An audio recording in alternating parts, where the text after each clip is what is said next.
بسم اللہ الرحمن الرحیم۔ میں شروع کرتی ہوں اللہ کا نام لے کر جو بڑا مہربان اور نہایت رحم کرنے والا ہے۔ ناظرین السلام علیکم۔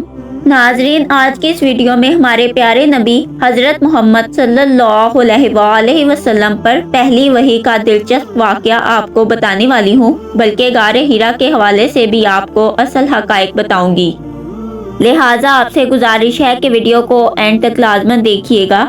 ناظرین، جب اللہ تبارک و تعالیٰ نے کسی سے کام لینا ہو تو اللہ تعالیٰ اس کے لیے پہلے سے انتظامات فرما دیتے ہیں جو ہماری انسانی سوچ سے باہر ہوتے ہیں۔ جب اللہ نے کسی کو نبوت عطا کرنی ہو تو اس کو بچپن سے ہی کچھ اہم صفات عطا کر دیتے ہیں اور صغیرہ کبیرہ گناہوں سے باز رکھتے ہیں۔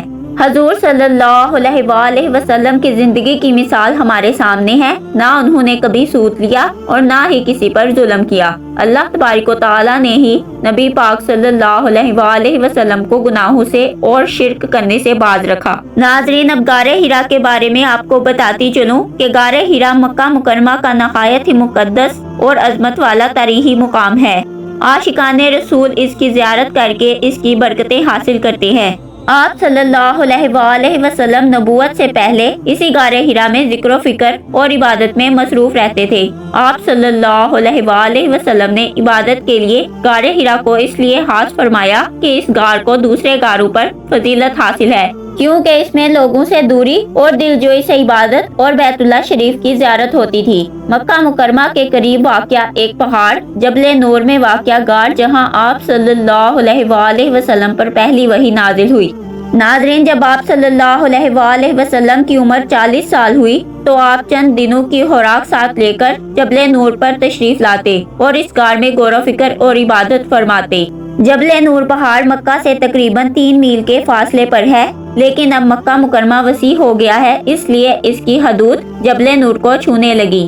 آپ صلی اللہ علیہ وآلہ وسلم پر پہلی وحی اسی غار میں اتری، جو سورہ الگ کی پہلی 5 آیات ہیں۔ پہلی وحی سے متعلق اقرا کے الفاظ ہیں، یعنی پڑھیے۔ یہ الفاظ آپ صلی اللہ علیہ وآلہ وسلم پر اس وقت نازل ہوئے جب آپ صلی اللہ علیہ وآلہ وسلم غار حرا میں کئی ماہ تک عبادت و ریاضت میں مشغول تھے۔ ناظرین، یہی سے انسان کی دنیا اور آخرت کی بھلائی پر مبنی پیغام کا آغاز ہوا اور تمام روئے زمین پر پھیل گیا۔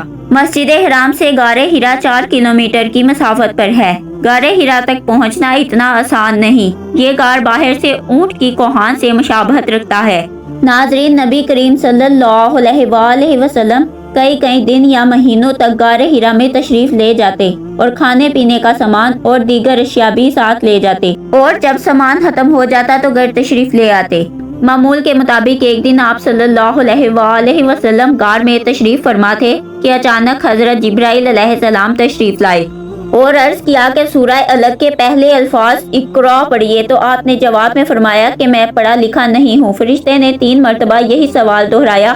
آپ صلی اللہ علیہ وآلہ وسلم نے جواباً یہی الفاظ دہرائے۔ تیسری مرتبہ حضرت جبرائیل علیہ السلام نے آپ کو پکڑ کر سینے سے دبایا، یہاں تک کہ آپ کی قوت برداشت جواب دینے لگی۔ فرشتے نے آپ کو چھوڑا اور پھر پڑھنے کو کہا اور پہلی 5 آیات آپ کو سنائی۔ اس واقعہ کے بعد آپ صلی اللہ علیہ وآلہ وسلم کانپتے ہوئے گھر تشریف لائے اور حضرت خدیجہ رضی اللہ تعالیٰ عنہ کو سارا واقعہ بیان کیا۔ حضرت خدیجہ رضی اللہ تعالیٰ عنہ آپ کو لے کر اپنے چچا ورقہ بن نوفل کے پاس گئیں، کیونکہ وہ انجیل کے عالم تھے اور خود بھی اس کی کتابت کرتے تھے۔ ورقہ بن نوفل نے سارا واقعہ سنا اور کہا یہ وہی فرشتہ ہے جو پہلے بھی موسیٰ علیہ السلام کے پاس آتا تھا، اور کہا کہ کاش اس وقت میں زندہ ہوتا جب آپ کی قوم آپ کو شہر سے نکال دے گی، کیونکہ پہلی قومیں بھی اپنے نبیوں کے ساتھ ایسا سلوک کیا کرتے تھے۔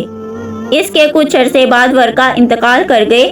ناظرین، غار حرا مسلمانوں کے لیے مقدس مقام کا درجہ رکھتی ہے اور اسلامی تاریخ میں بھی اہم مقام رکھتی ہے۔ میری یہ دعا ہے کہ اللہ پاک ہمیں اس مقدس جگہ کی زیارت نصیب فرمائے، آمین یا رب العالمین۔